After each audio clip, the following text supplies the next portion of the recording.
itself, about the rules. And this is really an opportunity for everyone on the call to talk through what some of the understandings might be, some of the challenges might be, just to try and get a better understanding of how the Office of Labor Standards is going to enforce the ordinance and, of course, the rules. So with that, again, we thank you very much for being on. We thank the City of Chicago and Andy's team for doing this, particularly for our two associations. And I'll turn it over to Sam. Thanks, Tanya. Again, I'm Sam Toya. I'm the president and CEO of the Illinois Restaurant Association. We appreciate Andy and his team at BACP and the Office of Labor Standards for putting this webinar on today. So thank you again. As Tanya said, July 1st is coming up quick, so we wanted to make sure we are getting restaurants and retailers the right information and guidance in order to comply with the city's Fair Workweek ordinance. BACP has released and developed some materials out there for businesses employees, which go deeper into the common question operators are facing. Right now, we all know we're in unprecedented time for the business community with serious day-to-day challenges. I say it's hour to hour to keep our doors open. So Andy Fox and his team understand the tremendous challenges that we're all facing as employers. BACP has made it clear that we are in the education phase of implementing the Fair Workweek ordinance. This is all about communication and education to ensure that businesses are complying in good faith with the intent of this ordinance. DR is a great working relationship with BACP and OLS. Our association is always available to help answer questions and provide resources to you and your business. Always reach out to Matt, Quinn, or myself. You, like I said, anytime, and you can reach us at www.illinoisrestaurants.org. Now, I want to welcome Andy Fox, Director of the Office of Labor Standards and the Department of Business Affairs and Consumer Protection. He's an attorney and a career public servant that has served in several different regulatory roles at the local and state level. He's also a Chicago native from Pilsen. Andy understands the city and really knows how to work alongside and collaborate with businesses and Chicago residents to move our city forward. Now I'll turn it over to you, Andy. Thank you. Thank you, Sam and Tanya and Matt. So we have a lot to cover today. My goal is to kind of balance the interests of, on the one hand, we've got the business affairs, which is the industry side, on the other, consumer protection. While the Office of Labor Standards is housed on the consumer protection side, we have really good relationships with the Illinois Restaurant Association. We've got a great relationship with the Illinois Retail Merchants Association. And the goal of this phase is a multi-week education and outreach program. So this is part of that outreach and education. And I'm going to try to walk us through all the component parts of the Fair Workweek ordinance. Consider it an introduction. I find that I learn in layers or levels. And I'll try to address, as we go along, you want to put your questions in the Q&A, and Matt will be kind of fielding the questions. I'll also try to take a break at the 20-minute mark and then the 40-minute mark. Hopefully we can wrap up at the 60-minute mark. We should be able to get through most of the ordinance in that time. For me, and we've got the introductions, when I'm looking at the ordinance, I go straight to the ordinance and or the rules. We've also put together frequently asked questions. Those were a product of your public comments that were sent to IRA and IRMA. And it was a very vigorous public comment phase. And Max and I went through 280 unique individual comments, and we mapped them out, grouped them, and we came up with the rules. In some instances, we did not write a rule. We believe that the ordinance has got sufficient information on it. So, we've got rules out, we've got the ordinance and the frequently asked questions. We've tried to divide things in kind of by themes and by topics. In our weekly webinars on Tuesdays and Thursdays, Going forward, we're going to have kind of thematic units. So if you see an area, for example, I see there was a question about on-call scheduling, you could kind of look in the upcoming events on Tuesday and Thursday each week and figure out if that's a session you would like to attend, or there's a Friday session where I have online office hours and you can come in and submit really any question you've got. I've just kind of opened up a webinar and I'll just be answering questions and answers that way. And during the course of this webinar, any questions we're not able to answer, maybe they're too technical or we just don't have an answer, you can submit them to BACP Outreach at cityofchicago.org. We'll take those questions and we'll create written responses for them if possible. And if they're so technical, we need to kind of take a couple days, set up a call, we would do that also. I mean, it's really a process. So from here till July, we're making ourselves available. We want to be a partner in this process. We'd like it to be as clear as it could be. Here's a photo of me on a smiley day. These are tough times. I should probably be, I don't know, you can appreciate, and we appreciate that these are some of the toughest times that anyone has faced in recorded history. And on the tip of the spear, taking the brunt of it are the Illinois Retail Merchants and the Illinois Restaurant Association. And we're very cognizant of that. And that message and what you've been going through is very well articulated by Tanya and Sam to us. And so, you know, as we go forward, we keep that in mind in all of our activities. So just to briefly go through it, the ordinance passed City Council in 2019. The effective date is July 1, 2020. This year, July 1st. We went through that rulemaking process where you and/or the associations submitted comments to us. Many of your comments were probably sent to them. We read all the comments. We tried to figure out how to apply the ordinance and/or the rules to your comments. We usually speak in writing, and the rules were our answer to the comments. So I've got the webinars Tuesdays and Thursdays at 2. I've got online office hours at 2.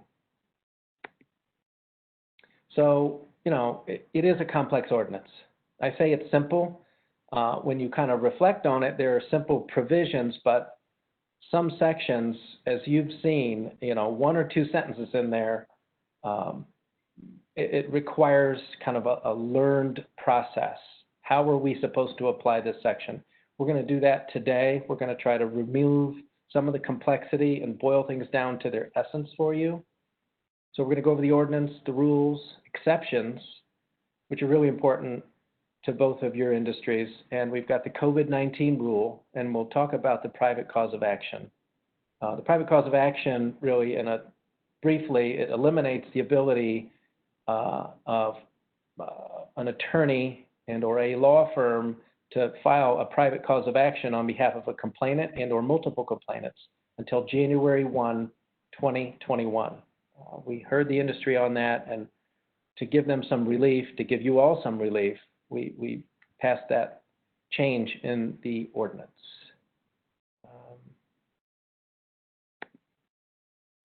So, you know, we tried to do an infographic. Oh, and to a question I'm seeing now, the session will be recorded. We'll send it to Sam, Tanya, and Matt, and it will be available for you so that people who are not able to attend can attend, or not attend, can listen to it at a future time. So what is the Fair Work Week? And there are really kind of 8 areas to discuss. One is before or upon beginning employment, employees get an initial estimate of days and hours to be worked. It's just an estimate. It's a good faith estimate.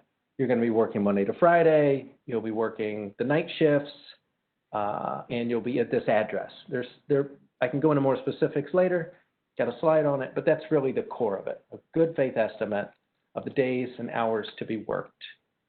In public comments, there were many that believed we had to, you know, compare and contrast. If the estimate was 20% different or 5% different from the estimate, then it would invoke a violation. And we feel that as presented a good faith estimate is that. And if there's a variance, for example, if you're offered a beautiful day shift on a patio and you're brought in and hired under that premise, yet you get the graveyard shift as soon as you start, then that might not be a good faith estimate.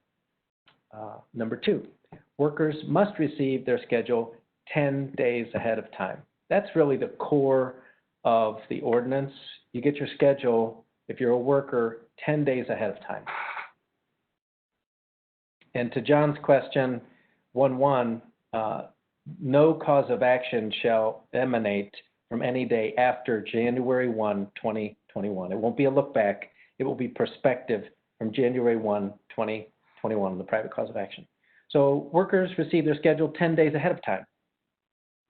If you schedule them at 12 days, 11 days, 10 days, this ordinance does not apply. You can change your schedules. However, once you get under 10 days, then something called predictability pay may apply, unless there's an exception, so it might apply.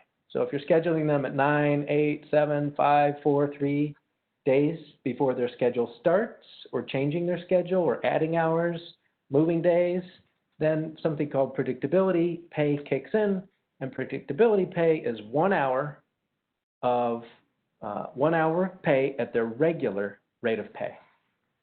3, people have the right to decline unscheduled hours. So they say, Andy, you know, yeah, we hired you for the, Monday to Friday shift, but you're just not real good at the tables. We're going to move you to Sunday to such and such because that Friday shift, we want our best workers there.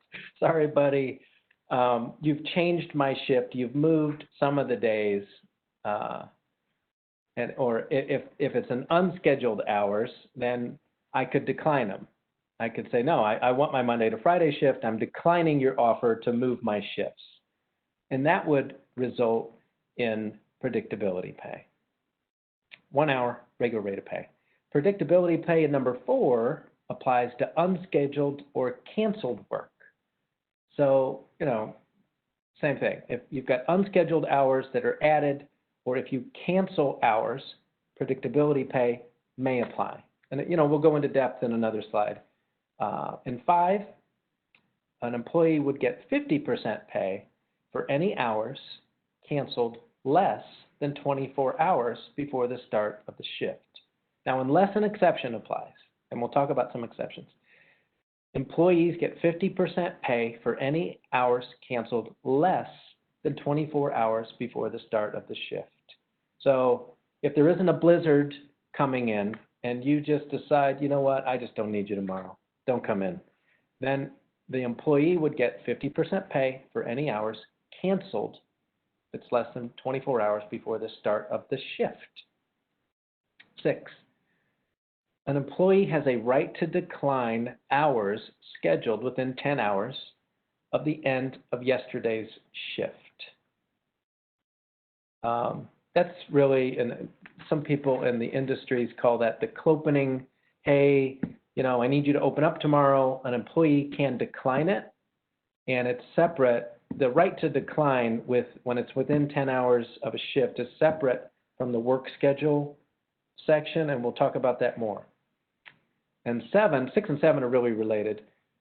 An employee gets 1.25 times pay for shifts that begin within 10 hours of the end of yesterday's shift, which has caused certain angst among some employee advocates because they would like it to be, if it's an overtime shift, you would get overtime, or if it's regular pay, you only get 1.25 times. So if you're doing, and I'll go into that more later, but really there's no pyramiding in this number 7, which, so if you're doing overtime already, if it's an overtime shift, and you're opening up on it, like you're opening up Sunday, you've already worked your 40 hours, then you would get the overtime rate. If you're within 40, then you would only get 1.25 times pay. You would not get, for example, overtime plus the 1.25. There's no pyramiding in that area, and that was the source of vigorous public comments. And 8 is really how people submit complaints. I'll talk a little bit at the end the presentation how complaints come to us, and I'll talk a little bit about what our enforcement kind of mindset will be between July 1st and January 1st. And briefly, it will be more educational, corrective, as opposed to punitive. Matt, do you want to give me any questions that are popping up now before I advance?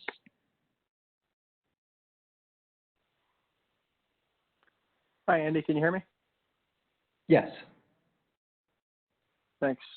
And this is Matt Quinn with the Illinois Restaurant Association, helping to facilitate our Q&A here. So, Andy, we've had a few questions come in.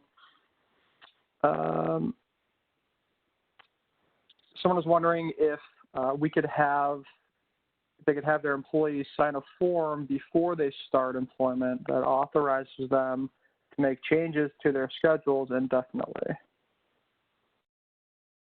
And this is not the first time we've heard that. And let's just say it's kind of a nuanced question. Ideally, at intake, onboarding, you might inform them that this exists, this Fair Workweek ordinance, and they might be covered employees depending on the size and type of business. But we'll get to exceptions. An employee can mutually agree to waive predictability pay. But what you have to do, and it has to be written when that happens. We just want to avoid any instance where it isn't really an agreement, it's more of a coercive environment, and so we would look very closely at those, but to the question, it can't be ongoing in just one document that covers all the shifts.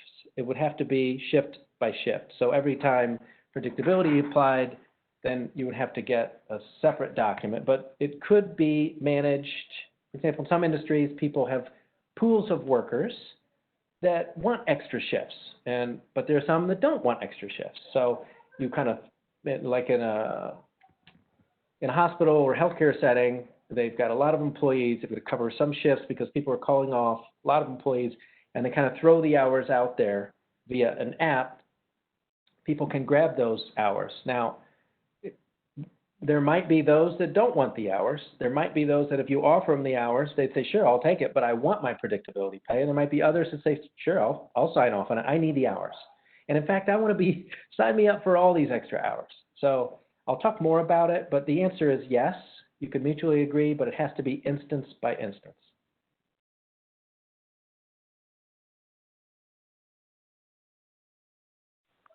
Thanks, Andy. So here's what we're going to try to cover today. And I'm going to get to it because there's a lot, and I want to be mindful of your time and try to stick within an hour. So step one, how do I know if employees are covered employees? And really, there are 5 steps or 5 things we look at. And for me, it's always the ordinance. What does the ordinance say? I go to the ordinance, and then, if necessary, I go to the rules. We're going to look at covered employees, covered industries, and employers. I probably should talk more slowly. So once again, we tried to put it for the visual learners in a way that was less word heavy. One, it must be an employee, meaning if the person has a 1099, we will not be counting them as employees unless if a temp worker on assignment to an industry, restaurant, healthcare, manufacturing, works 420 hours in any 18-month period and meet other criteria for covered employees, an independent contractor or a temp worker could be your employee if you're the industry. So back to 1, must be an employee. That means they've got a W-2. 2, perform most of the work in Chicago. If they're performing work in Texas, they're not covered on the Fair Workweek. If they're performing work in the suburbs outside the city of Chicago, that's not covered work, and it's not subject to the ordinance. Our jurisdiction lies within the city of Chicago. They've got to perform most of the work in Chicago. And they've got to perform most of the work in a covered industry, building services, hotel, healthcare, manufacturing, warehouse services, retail, restaurants. So one thing that in comments we saw that some people preferred that we use the NAIC, kind of the National Association of Industry Codes. That might be it. I might be butchering NAIC, but when looking to see whether or not your industry is covered, one of the covered industries, look to the ordinance. There might be other information out there, but the ordinance is where we will review and where we will be judged on our definition. For purposes of salary, the person must earn at most $50,000 per year salary, not commission, not tips, salary. And if we have to break it down on what predictability pay they would be due, we would just break it down through an analysis of wage records and break it down week by week. Or $26 an hour or less. 5, work for an employer primarily engaged in a covered industry, meaning that the industry has to employ 100 or more employees, 50 of whom are covered. So, for example, yesterday or 2 days ago with hotel and lodging, we were asked, so if I have 75 union employees and 25 covered non-union employees, covered employees, does that mean I meet the definition? Because I've got 100 on site, but if they only have 50 who are non-union covered employees, then they would not meet the definition of an employer, which was a really good question. So thanks to them for bringing that up. What employers are covered? So the industries, again, building services, hotels, healthcare, manufacturing, warehouse services, retail, restaurants. For restaurants, we will look at, do they have 30 locations and 250 employees or more globally? And with respect to global employees between all locations, generally, if you've got global employees, 100 of the employees, unless you're not-for-profit, 50 of whom must be covered by the Fair Workweek ordinance. So note that if there is a franchise, we will look at franchises in a restaurant who have 3 or less will be excluded from coverage. 3 franchises or less excluded, and we'll look to the ownership. And ownership really from the unitary business group means the person would have a 51% interest or more. For example, when we first started this, I met a very nice person to be unnamed. He said, listen, if I have 5% interest in 100 restaurants, does that now mean that you're going to aggregate all those employees? So we look to 51% owners or more. And for the purposes of franchise, if that ownership of that employer has 3 or more, and we can get through the franchises 100 employees, 250 globally, 50 of those have got to be covered by the Fair Workweek. I might break real quick there because sometimes what I find that sometimes the language I use might not translate to the real world. So, Matt, any questions in that area I need to address?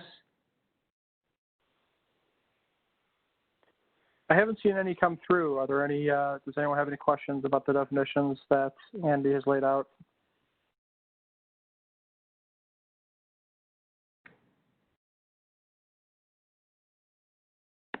And maybe what would help is, if you don't have a question right now, you can always submit it to Sam, Matt, Tanya, and we'd be happy to go into it. You can submit it to BACP Labor Standards at cityofchicago.org. We'll look into it, but as I said, and we'll answer your questions. And if we need to get on a call to kind of walk you through it, you say, listen, I got your answer, but I'm still unclear. We are here to help provide some clarity in how this ordinance works, and we want you to move toward compliance in these trying times. And we understand that many people are not really up and running yet, and they're in the process of recovery. And so we're very cognizant of the staff limitations you might have and or the resources. And let's say the app developer who's got to figure out how to implement this is not working. So we plan to communicate going forward, understanding these unique and pressing issues that have impacted your industry. So for collective bargaining agreements, if, for example, this is really long, I'm not going to read all of it, but if there's a collective bargaining agreement that goes out to 2023, it started before the ordinance, goes out to 2023, those employees would be covered, and we would not be judging them under whether or not the Fair Workweek ordinance applied.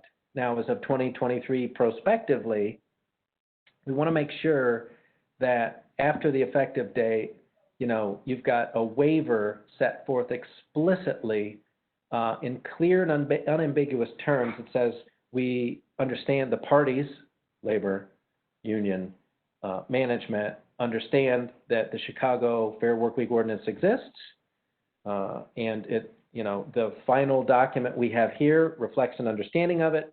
Both parties were able to negotiate, and you can reach an agreement if you explicitly waive the Chicago Fair Workweek ordinance in it.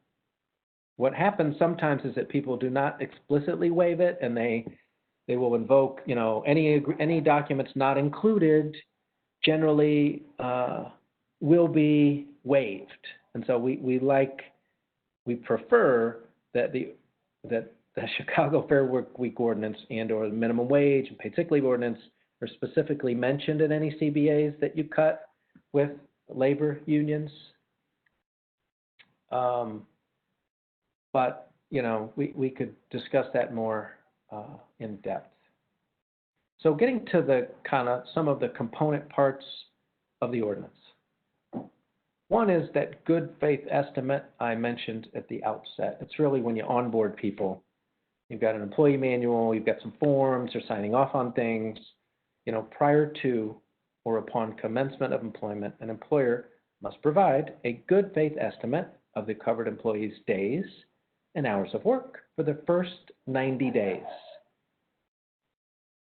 And to Jeffrey's question, yes, it's going to be recorded, and we'll be sending it out through Sam, Tanya, and Matt for your, so that people who aren't here can see it later.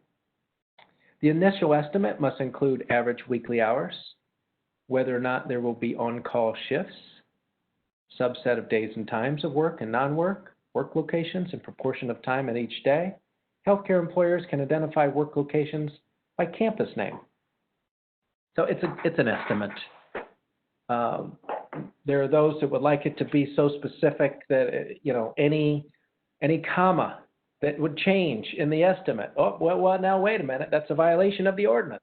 That isn't a good faith estimate. They changed that darn comma. We look to this section with a little common sense in mind. This is not where we expect there to be a great deviance. We just want people to put in writing a good faith estimate.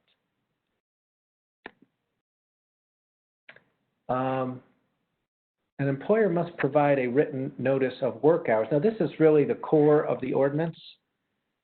An employer must provide written notice of work hours by posting a work schedule no later. Let me shut my door real quick.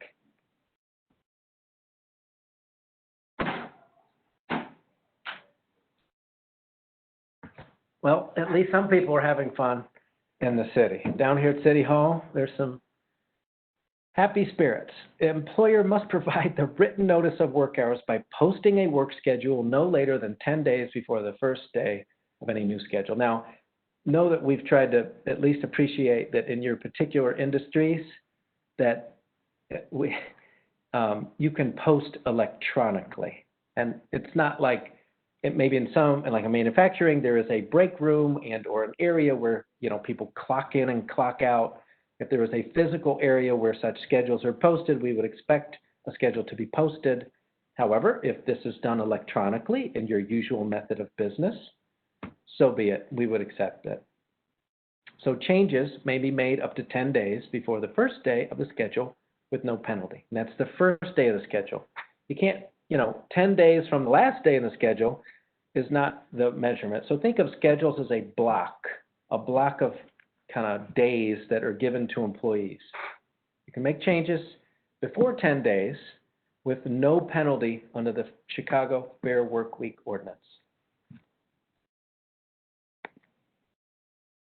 Let me move something here. When an employer changes a work schedule with less than 10 days notice, an employee can decline it. So I decline. You move me Tuesday to Saturday, I was Monday to Friday, I decline. And predictability pay would apply if you add hours, change the date and time of a work shift with no loss of hours. I'm going to move you from, 10 to 5 as opposed to 9 to 4. If you cancel hours with more than 24 hours notice, you know what? We're not going to need you on Fridays. You're just going to work Monday through Thursday. 1 hour of predictability pay would be part of what you would owe that person, and it's 1 hour at the regular rate of pay. Now, pay for canceled hours. And, the employer would pay 50% of pay for hours canceled if there's less than 24 hours notice. That's really the bulk of the work schedule section. If you're in the ordinance, 125.050, starting on page 5 and 6, the right to decline, alterations, and exceptions.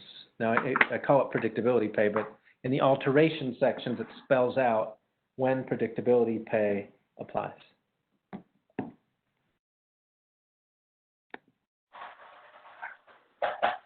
Hey, Andy, could I ask you a question? Please do. So we've got a couple questions coming through the chat. This is about applicability.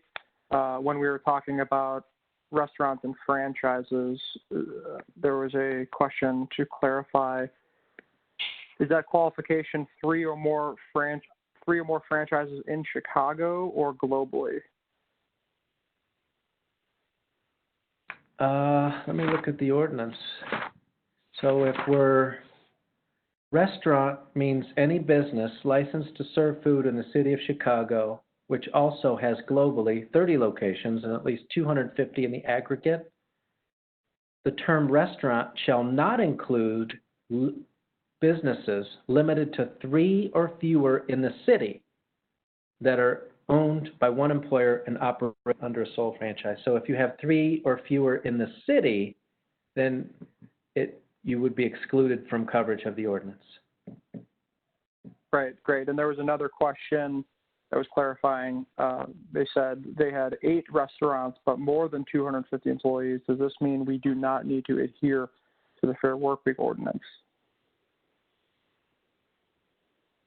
So if you have, so back to the definition, restaurant means any business licensed to serve food in the city, which also globally has at least 30 locations and 250 in the aggregate. It doesn't sound like you meet the definition. You've got to have 30 locations and at least 250 in the aggregate. Now, if that person or that owner with 8 locations is in a franchise situation, then right. Yes, but no if it's at 8. Great. And then is there, I want to make sure, just myself and everyone here, is this accurate or is this a typo on this slide that we're viewing in the franchise section? Because it says franchises with 3 or more locations might be employers. It was my understanding of that should probably read 4 or more locations, correct? Yeah, it should be, excluded are 3 or fewer, 4 in, 3 or fewer out. So yeah, I think that is a typo. It should say 4 or more. Franchises with 4 or more might be employers. Yeah, good eye there. Thank you, whoever noted that. Anything else in that area? Shall I move forward? Right to decline. Here's the kind of the graphic on, this is quite helpful, but we're at 37 minutes, so I've covered a lot of it. This really just goes through that section 125.050 in the right to decline, situations where there are alterations. If you add hours, change a date or time with no loss of hours, with more than 24 hours notice, 1 hour predictability pay. No less than 50% if you cancel hours within 24 hours. So predictability pay is done at the regular rate of pay. If someone's working a hazard hours, or some people said that in their industry, you're working the late shift, you might get a bump for working the late shift. Predictability pay is done at your regular rate of pay, and it's 1 hour per impacted shift. It does not add toward, so if the 41st hour is now predictability pay, it's at the regular rate of pay. It doesn't mean at the overtime rate. So no overtime, bonuses, or other considerations. For salary employees, 1 hour is something we would just look at pay stubs, pay records, and determine, just break it down to the hour. Now, this is where I think we could get to work. Some of these would be very important to membership. There are exceptions to the right to decline predictability pay and 50% pay. So that section, the schedule changes, 125.050, includes the following exceptions. Pandemics, which really refers to the COVID-19 rule, and we're going to talk about that specifically. If the public utilities fail, if they're acts of nature, and we'll talk a little bit about that to flesh it out, and mutually agreed schedule changes. Employees can change or trade shifts. You could have a mutual agreement with an employee, and if employee requests shift changes. There are also exceptions for industry and event-specific exceptions. Banquet events, manufacturing, and healthcare have written into the ordinance exceptions.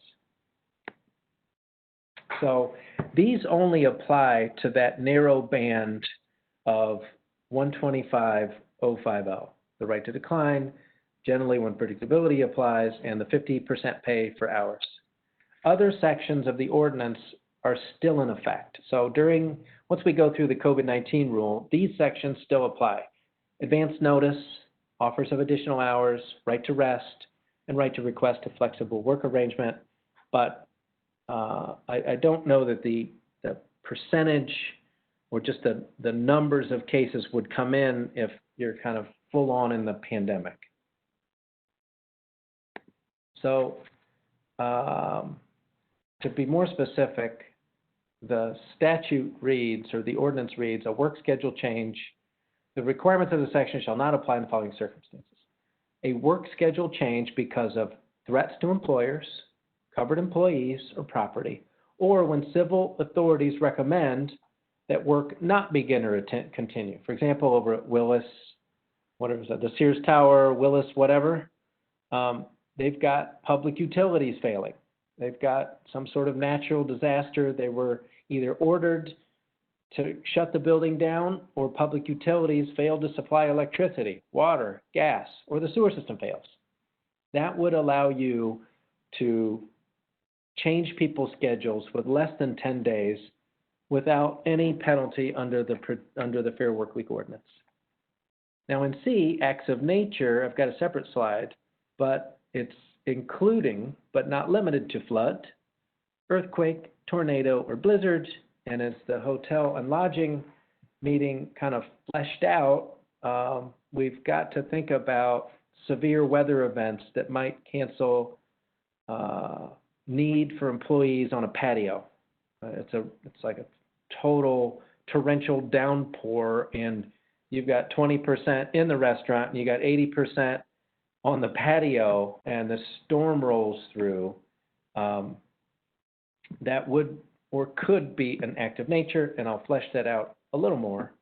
If there are war, civil unrest, strikes, threats to public safety, and there might be some civil unrest, for example, in Minnesota. If we were in Minnesota right now and this ordinance applied, there would be some civil unrest impacting your ability to schedule. You would get an exception. If there were strikes, you get an exception.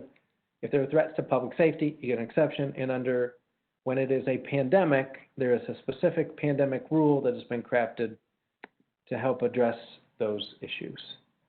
So May 12th, and to James Jansen, your question, I'll just get that real quick. 50,000 salary threshold include yearly, quarterly bonuses? It does not. It's really the base salary. COVID-19 rule issued May 12 by Commissioner Escareño. Predictability pay, right to decline, just the bulk of 125.050 do not apply when a work schedule change is because of a pandemic, and a work schedule change is because of the pandemic only when the pandemic causes the employer to materially change three areas: your operating hours, your operating plan, or the goods and services provided by the employer. For example, right now, if the ordinance were live, if this reopening plan impacted, you're in a schedule, you've got everybody going, you're right by Wrigley Field, you've got some bars and restaurants running full summer hours, and an executive order comes out that says shut it down, then that would be a material change to your operating hours, your operating plan, or in some instances, the goods or services provided by you, the employer, which results in a change.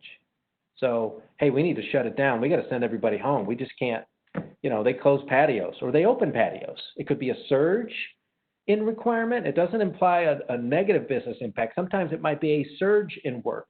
So the ordinance and this rule accommodate both negative impacts to business and or surge of need for business. For example, if you own a grocery store and there is some sort of meat crisis and everybody comes in and they're trying to buy up all the meat, well, that would be a surge. If that changed your operating hours, your operating plan, or the goods and services provided, you could take this exception in the following ways. One, in the work schedule you're in, and two, in the work schedule immediately following. So the burden really shifts to the employer to take the exception if a complaint came in. If a complaint came in, we would review it and say, okay, yeah, there was a run on meat and they had something happen. Or, for example, let's say you had 1,000 employees and maybe 2 people called off. Well, is that really a material change? You always have 2 people call off, and these just happen to be COVID positive. However, we had a really good exchange with some of the industry groups. Let's say you have 10 people in the grocery store. I'm sorry, you got 100 or 250 at your grocery store, and in the flower section, you've only got 10.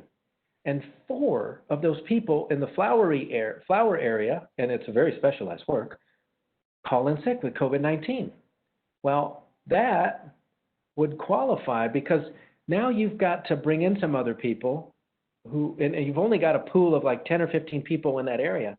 If that changed your operating hours, your operating plan, you had to bring in some other people to help with that flower issue because those people called off due to COVID-19, then you would be able to take the exception. Well, wait a minute, it's only 4 out of 250 employees. It seems small, but because that unit causes a material change, for example, in the butcher section, if there are 15 and it really changes how you do things, we would look at it from that way. So the exception only applies in the schedule you're in and in the subsequent schedule. If you're in the subsequent schedule, ideally you would be able to foresee some events and schedule beyond 10 days. Andy, there are 2 questions related to COVID. Okay, go ahead. Regarding the exemption because of the pandemic, what if an employee tests positive in the middle of a week and the employer needs to alter schedules by way of, sending some employees home and having employees self-quarantine, things like that? Would that be an exempted situation? It might be. It might be. Now, if, for example, you have 250 employees and I look at wage records and you've always got 3 or 4 that are calling off. And so in this instance, you've got 3 or 4 that are home, might not be a material change. So we look at it using this rule. Is the change because of the pandemic only that materially changes operating hours, operating plan, goods or services? If you take the exception, this will be the measure we use to review whether or not that change is material. So, however, as I said, if it does cause a material change and you take the exception, we're in the pandemic, we've got to review it in light of what's happening.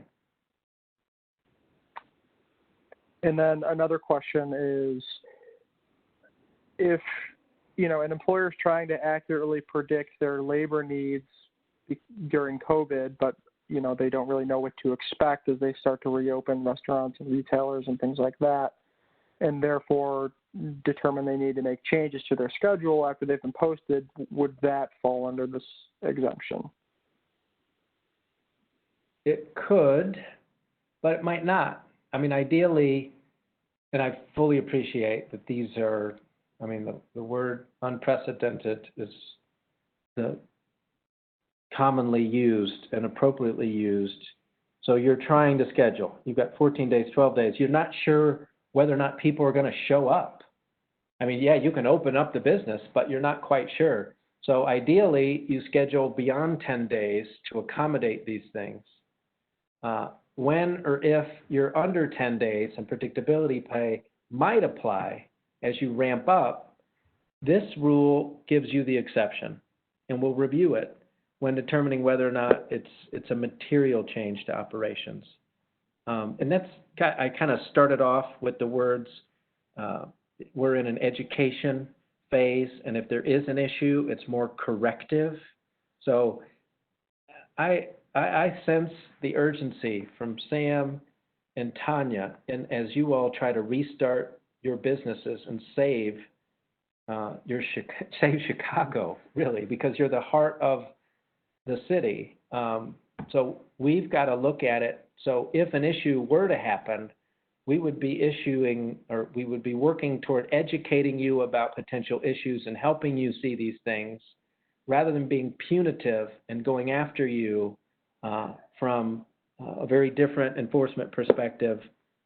We, between now, July 1st and January, we believe we're in kind of the ramping up of the ordinance. So it launches July 1st, but we've also got to appreciate what's happened. And so it's kind of both ways. And then one other question related to the pandemic and closure notices. If the city or the state were to issue a notice saying that restaurants or retail must close their on-premise operations, say in 3 days, would that be a violation of the 10-day notice requirement if you needed to alter your employees' schedules due to that official government closure notice? No, I don't think. I think that would definitely fall within the scope of this rule. It's designed to kind of the writers of the ordinance foresaw there could be pandemics, there could be extreme circumstances. You would not be subject to a violation in that instance.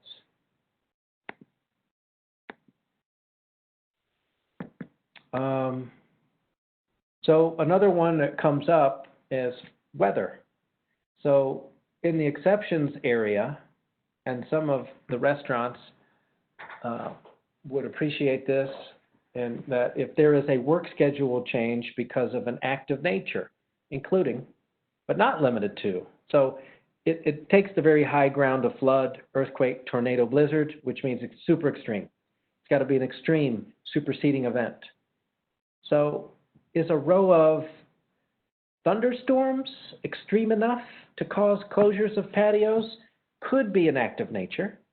But if it's just the radar's got a little drizzle on it, and you decide to take an exception, it could be reviewed as that really wasn't an act of nature. It was just some wind. Let's say you take it because it was very windy, and you wanted your umbrellas to be protected.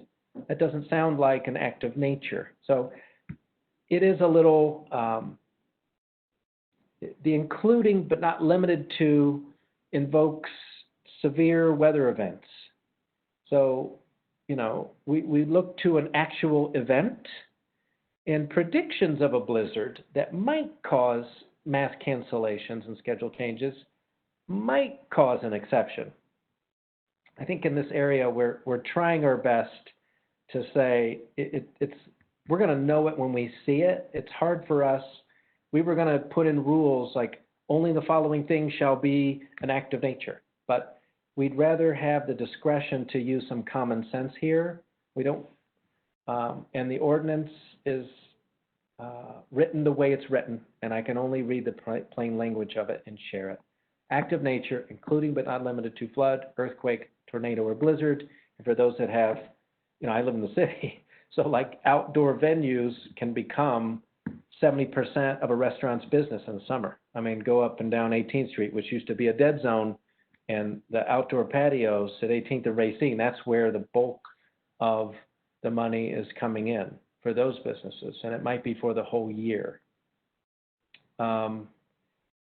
Now, I don't want to hair split too much in this area. I think if we just use a little common sense, I'd like to avoid answering specific questions because what we'll do is we'll dance around the edges. I think it's got to be an act of nature. It invokes flood, earthquake, tornado, blizzard, severe weather. I've got my OEMC notifications up in the event that there is some severe weather. If you wish to have any specific questions answered, send us an email. We'll try to answer them, but we're looking for more extreme, more of a superseding event in this area.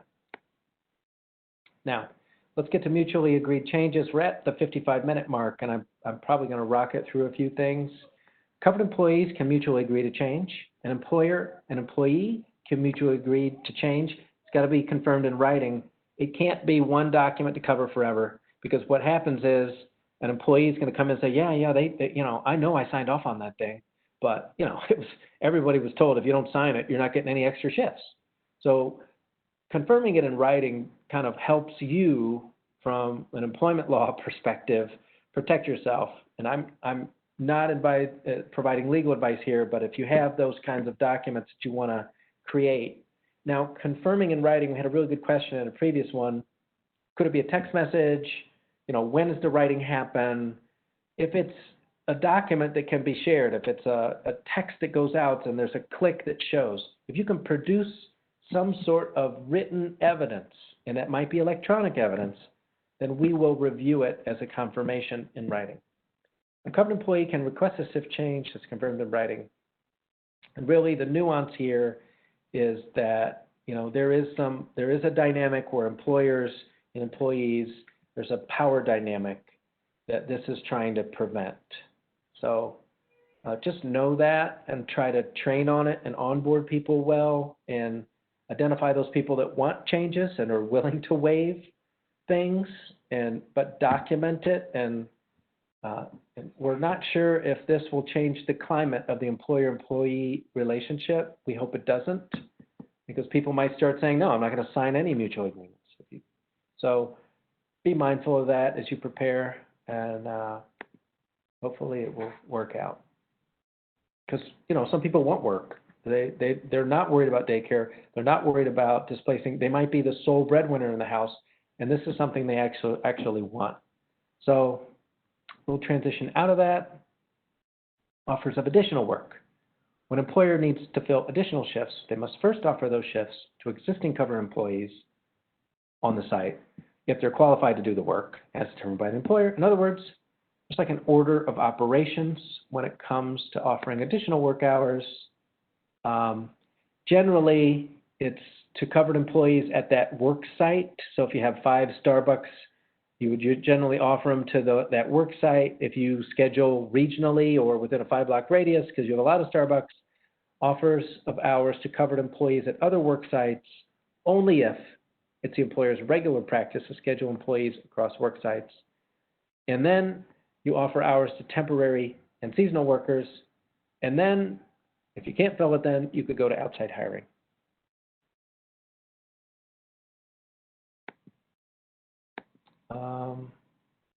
The right to rest is a standalone. It doesn't involve any of the exceptions in the other section of the ordinance. So the right to rest is a separate standalone right in the ordinance. There are no exceptions to it. An employee cannot waive away their extra pay. They must pay the employee 1.25 times the regular rate of pay.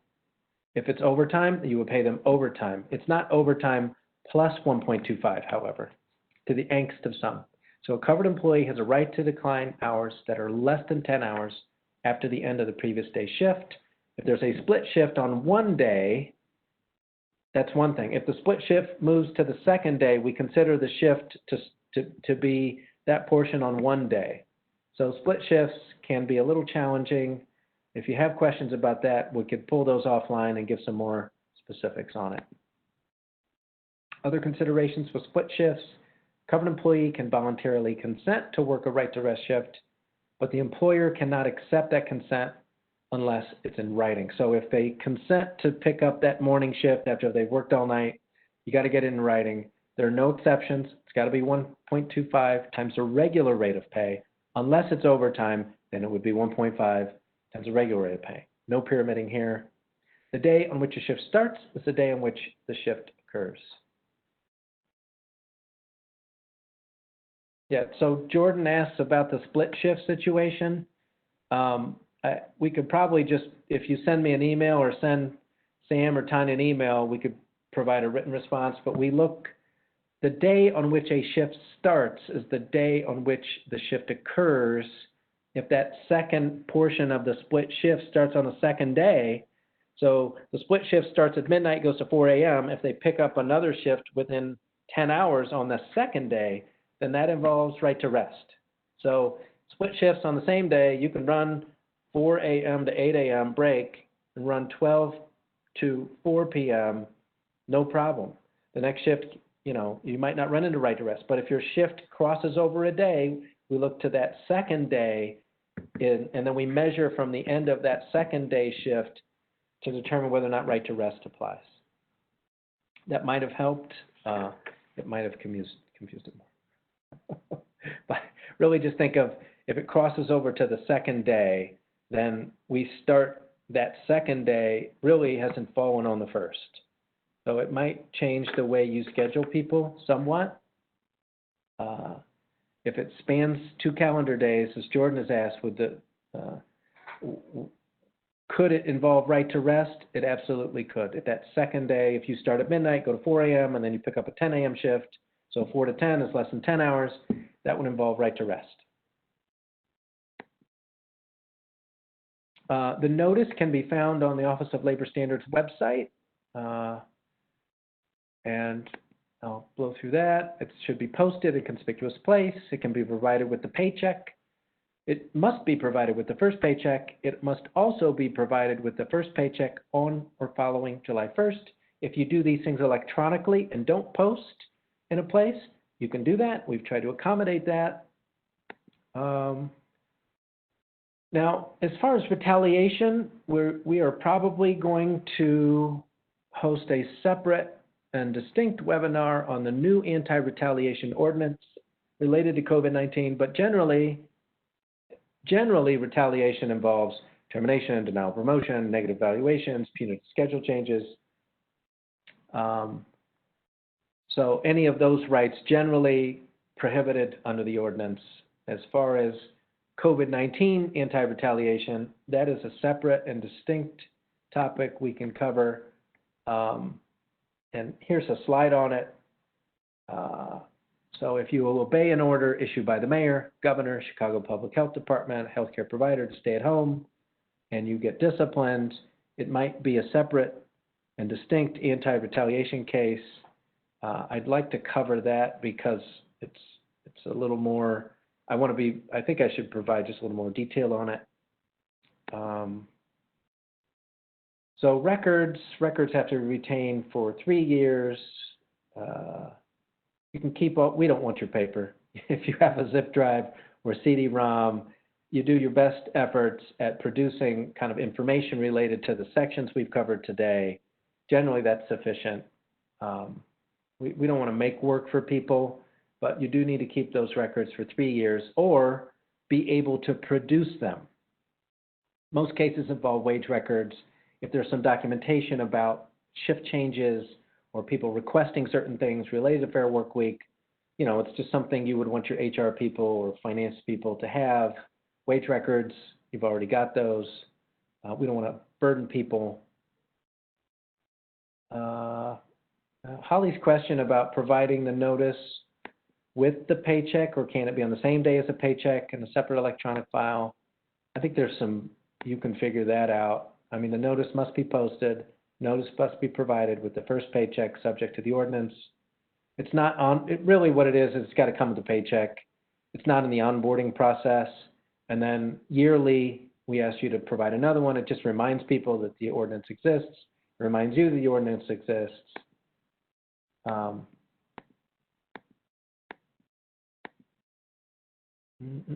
Violations are $300 and $500 per offense. But as I said when we started, you know, and these are kind of my closing comments, this is the outreach and education phase. We've got weekly webinars, Tuesdays and Thursdays, 2 p.m. If you're looking for specific topics, we'll cover those. You can just look at the themes and say if you want to tune in. They will also be posted. So if you can't attend or you want to send someone from your offices or the person isn't even on staff right now, those will all be posted on our website. We've got online office hours.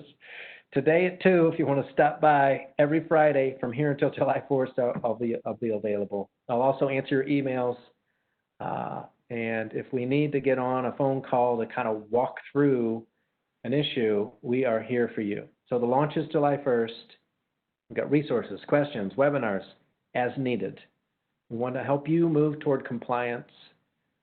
From July to January, that's really, it involves our enforcement approach, which is education, correction, compliance, as opposed to punitive. This is a complex ordinance. We appreciate you might not have the staff or any staff to implement some of these things. We're happy you're here learning about it, and we want to be a resource in it. We consider it a partnership, and I'm trying to think if I have anything else. I hope I didn't move too fast or too slow. That's really all I have. If there are any other questions, Matt, I could field some more questions now, and then we can move to closing remarks. Thanks, Andy. A question was, is there a requirement that the change confirmation in writing be in languages other than English? I think that's referring to the change in schedule confirmations. I don't believe we've said that any changes have to be in a language other than English. So, yes. Well, I don't know if that's a yes or no, but if your documents go out in English, then they go out in English. We have not put a language requirement on that section of schedule changes and or mutually agreed changes. Another question was, does it have to be provided? I'm not sure exactly what this was related to. You'll probably know when you hear it. Does it have to be provided with the paycheck, or can it be on the same day as the paycheck as a separate electronic file? I think if you gave it the same day and were able to provide information that it went out, that would be fine. You know, because the payroll company might be shipping it out separate from you. If you've been able to document it went out on the same day, then that meets the spirit of the ordinance.